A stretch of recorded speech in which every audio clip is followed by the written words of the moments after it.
हरिओम। हरिओम गुरुजी। बेटा आपका स्वागत है कार्यक्रम में। जल्दी से बेटा अपना नाम बता दीजिए। गुरुजी हमारा नाम सपना गुप्ता है। कहाँ से बात कर रहे हो बेटा? गुरुजी एमपी से बात कर रहे हैं। कितने वर्ष के हो आप? 38 वर्ष। अपनी बेटा माँ का नाम बताओ। गुरुजी हमारी माता का नाम रूपा देवी है। 3 बार बेटा बड़े प्रेम से ओम नमः शिवाय का उच्चारण करो। ओम नमः शिवाय, ओम नमः शिवाय, ओम नमः शिवाय। बेटा जीवन में बड़ा दुख मिल रहा है, अपमान का सामना करना पड़ रहा है, गृहस्थी में उथल पुथल चल रही है, पति आपके नशा करते हैं, बात मानते नहीं है और मुझे ऐसा लग रहा है कि पिछले कुछ दिनों से आपके पति आपके ऊपर हाथ भी उठाते हैं। बिल्कुल गुरुजी, बहुत शराब पीते हैं, गाली गलौज करते हैं, मार पिटाई करते हैं, जी गुरुजी, बहुत झूठे लांछन लगाते हैं बेटा, कुबुद्धि का शिकार है बेटा। कितने वर्ष के हो गए बेटा आपके पति? गुरुजी 40 साल के। बेटा एक मंत्र दे रहा हूं आपको बेटा, एक अपने पति का पोस्ट कार्ड साइज का एक बेटा ब्लैक एंड व्हाइट यानी सादा फोटो लेना है, उसमें कलर फोटो नहीं लेना। एक मंत्र दे रहा हूं, ओम हुंग वश स्वाहा। एक बार फिर से बोल रहा हूं, ओम हुंग वश स्वाहा। इस मंत्र का बेटा संध्या काल में गोधूली के समय आपने 15 मिनट बेटा अपने पति का फोटो सामने रख के एक दीपक जला के लाल रंग के आसन पर बैठकर बेटा 15 मिनट नित्य इस मंत्र का पाठ करना है। और मंत्र का जब पाठ करेंगे तो अपने सामने थोड़ी मिश्री और छोटी इलायची अवश्य रखना। मंत्र का पाठ होने के बाद बेटा वो मिश्री जो है आपके पति खाना खाते हैं, चाय पीते हैं, दूध पीते हैं, उसमें आप इस्तेमाल करके वो आप अपने पति को खिला सकते हैं। इससे बेटा आपके पति जो है आपकी बात भी मानेंगे, आप पर लांछन भी नहीं लगाएंगे, आप पर आप पर अत्याचार भी नहीं करेंगे। रोजाना बेटा आप माथे पर दही का तिलक लगाना शुरू कर दीजिए। शुक्रवार से 43 दिन लगातार बेटा आपको अपने माथे पर दही का तिलक लगाना है। इसके अलावा बेटा शुक्रवार के दिन बेटा आप काली गाय को हरा चारा बेटा खिलाना शुरू कर दीजिए। ये उपाय करना है। रत्नों के अंदर यदि आप रत्न धारण करना चाहते हैं तो बेटा एक ओपल रत्न आता है, उसको चांदी में बनवाना है और सीधे हाथ की बेटा आपको अनामिका उंगली में उसको धारण करना है। योग्य विद्वान से बेटा थोड़ा सूर्य की, शुक्र की और केतु की शांति बेटा विधिवत करवाएं। रात को घर में रसोई बिल्कुल बेटा साफ करके सोया करो। जूठे बर्तन, बचा गीला आटा घर पे नहीं छोड़ना। जिस बेड में बेटा, जिस रूम में सोते हो, जिस बेड पर सोते हो, उस बेड के नीचे बेटा आपने क्या करना है, एक तांबे का बेटा बड़ा कटोरा लेना है, उसमें गंगा जल भर के और उसमें एक चांदी का चकोर टुकड़ा उसमें डाल के उस कटोरे को बेटा अपने बेड के नीचे बेटा आप शुक्रवार के दिन रखा रहने देना और उसको सदैव रख के रखना है और उसको देखते रहना। यदि उसका जल सूख जाए या कम हो रहा हो तो थोड़ा उसमें गंगा जल और डालते रहना बेटा। ये उपाय बेटा करना, माँ देवी की बड़ी विशेष कृपा होगी। देवी अपराजिता आपके सभी संकट, सभी दुख दूर कर देगी। बेटा बड़े प्रेम से 3 बार बेटा हरिओम का उच्चारण करो। हरिओम, हरिओम, हरिओम। बहुत बहुत बेटा आपको शुभकामनाएं। ओम चंद्रमा वरसो जातचक्षु सूर्यो अजाय सूत्रावायस्य प्राणस्य मुखादग्निरयाय देवं अविः भजनं मे अस्तु दशविदेव सर्वगणिवं स्वस्तायात्मसनि प्रयासन् पशुसनि लोभसन् अग्नि प्रजा बहुलां मे करोद्वन् आयोरेदो अस्मासु दत्तः ॐ तत्लीलं सम्भूतं कर्पूरेण प्रदीप्तम् आरार्तिकमहं कुर्मे पश्चिमे वन्दो भवः जलेन तीर्थीकरणम् आरार्तिक्यं सर्वेभ्यो देवेभ्यो वन्दनं महा आरात्मे आत्माभिवन्दनं महामत्पुष्पाजले समर्पयामि। नाना सुगंध पुष्पाणि यथा कालो भवारि पुष्पाञ्जलि मया दत्तं गृह्णारो परमेश्वरः। सुमन सुगंधे सुमन नयः सुमन सुभाषुभात् पुष्पाञ्जलि अर्पण को बाबा की कर देव करो स्वीकार भी की कर दे बाबा। सभी लोग अपने अपने आसन पर विराजमान हो जाएंगे।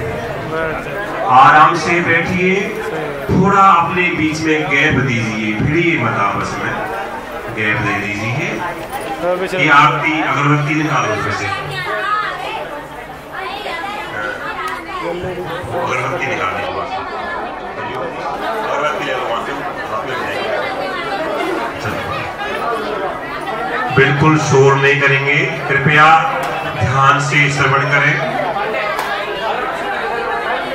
शोर नहीं होगा। देवी जी हाथ जोड़ के प्रार्थना है आपसे, कृपया शांत बैठे।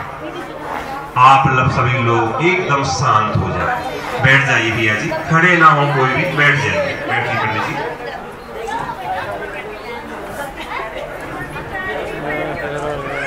सभी मेरे साथ में जुड़िए। हरिओम हरिओम हरिओम। आप उतावली बिल्कुल ना करें, बाबा कीकर देव की जो आरती है तुम्हारे पास पहुंच जाएगी। अगर नहीं पहुंचती है तो जहां है वहीं बैठे रहे आप, बिल्कुल नहीं रहे। आइए मेरे साथ सभी चलिए, आज यात्रा करते हैं परम गुरुदेव के साथ में। मेरी आपसे प्रार्थना है कि अंदर का जो आपका एक मुर्दा आपके अंदर छुपा हुआ है उसको निकाल दो, क्योंकि कीकर वाले बाबा की कृपा मुर्दों में नहीं होती, ऊर्जावान व्यक्तियों पे होती है। बोलो कीकर वाले बाबा की, बोलिए हरिओम हरिओम हरिओम हरिओम।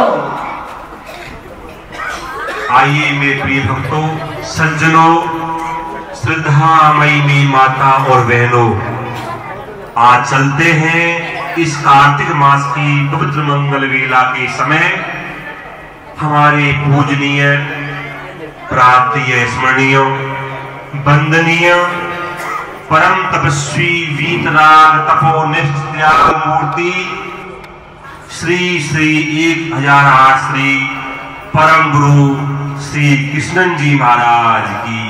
बोलिए सद्गुरुदेव महाराज की। हमारे ऋषि मुनि बड़े वैज्ञानिक थे, जिन्होंने नमे की खोज, जय की खोज की।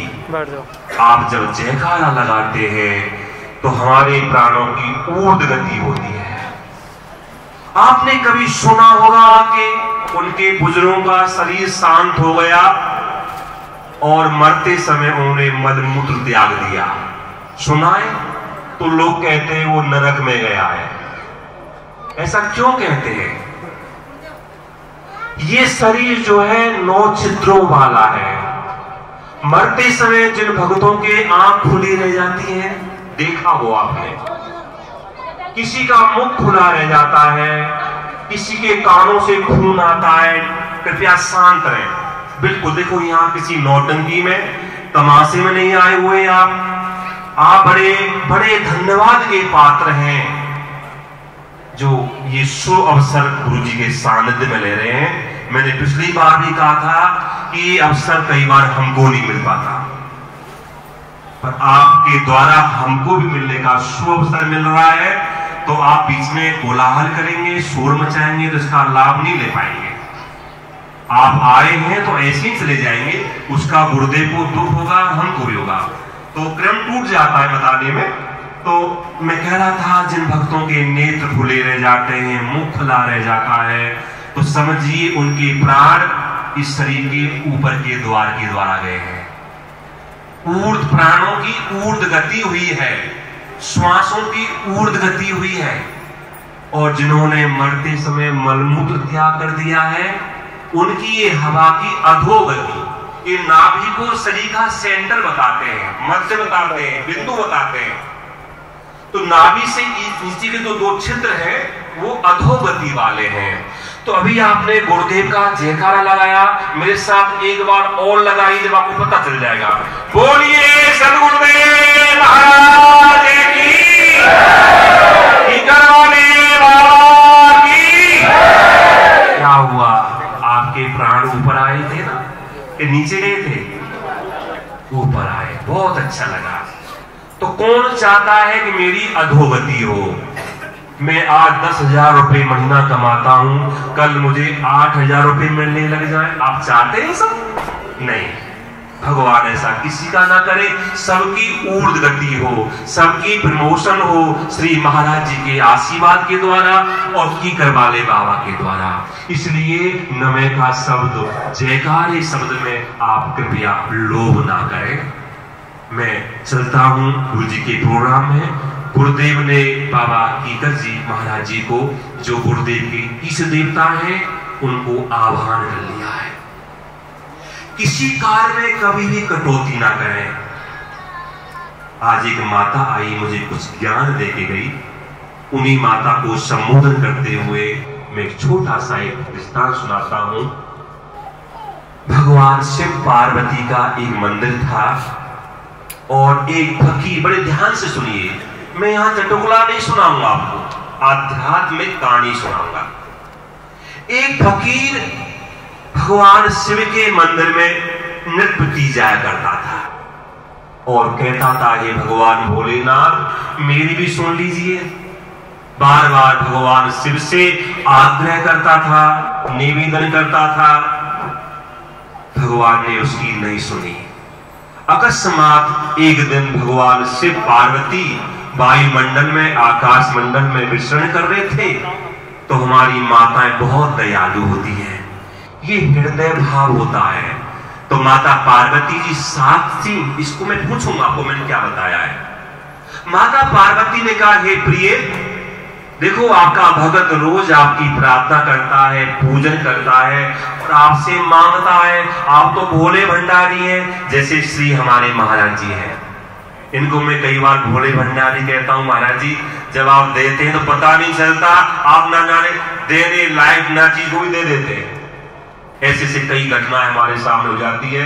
कई बार गुरु जी दे करके हमको मुश्किल में डाल देते हैं। बोले श्री महाराज जी ने कह दिया आप ये चीज दे दीजिए, तो बताओ हम कहां से देनी पड़ती है।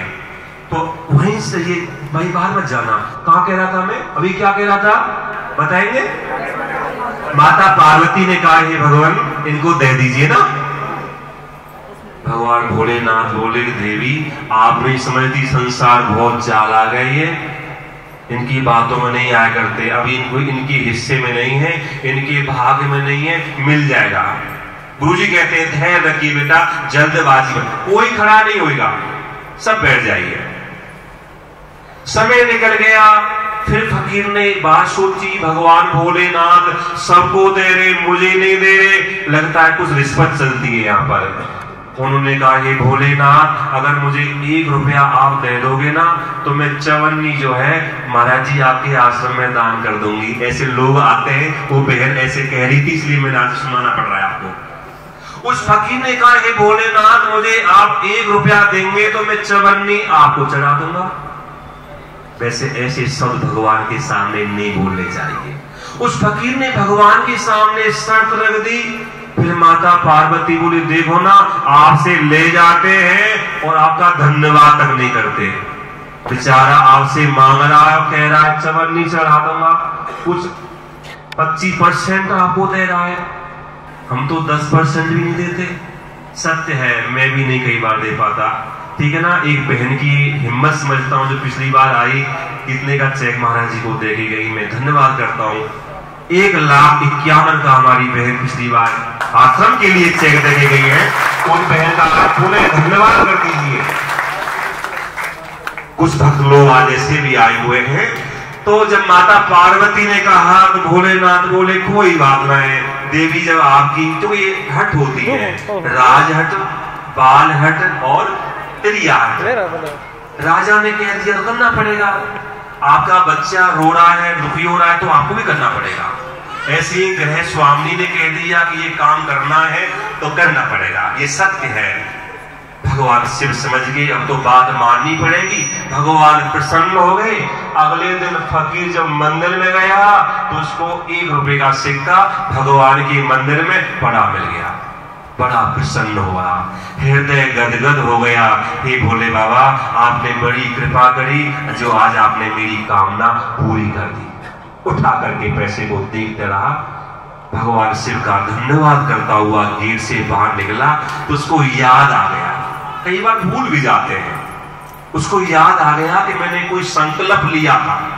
मित्रों, प्रिय भक्तों, माता बहनों, याद रखिए, सत्य संकल्प को बार बार लीजिए और लेकर के गांठ मार लीजिए, उसको भूलिए मत। इस फकीर ने अपने संकल्प को याद किया कि मेरा सत्य संकल्प है, इसमें से मैं इतना 25% भगवान शिव के पास में चढ़ाऊंगा, गुरु जी के आश्रम में चढ़ाऊंगा। पर इतने दिनों में इतनी मेहनत मैंने करी है, भगवान ने मेरी सुनी है, अब इस मंदिर में कहां भोलेनाथ बैठे हुए हैं, किसको चढ़ाऊं, किसको दूं? है 25 पैसे में मेरे घर के बहुत काम चलेंगे। पापी का मन डूल गया। भगवान तो 10 हाथों से देते तो 20 हाथों से ले लेते हैं, जब देते हैं तो छप्पर फाड़ करके देते हैं, और लेते तो भाइयों इस चमड़ी को भी उधर लेते हैं, पता नहीं चलता। उनके बहुत लंबे हाथ है, अभी आपको मिल जाएगा। फकीर उस पैसे को लेकर के, रुपए को लेकर के बाहर गया। आप सामने दुकान थी कुछ सामग्री लेने की, उन्होंने कहा भैया मुझे ये सामग्री दे दीजिए। फकीर ने वो रुपया दे दिया और पैसे वापस मांगे तो उस दुकानदार ने पता क्या कहा, बताइए? दुकानदार ने कहा भैया जी, ये आपका रुपया जो खोटा है इसमें से 25% कट करके चलेगा।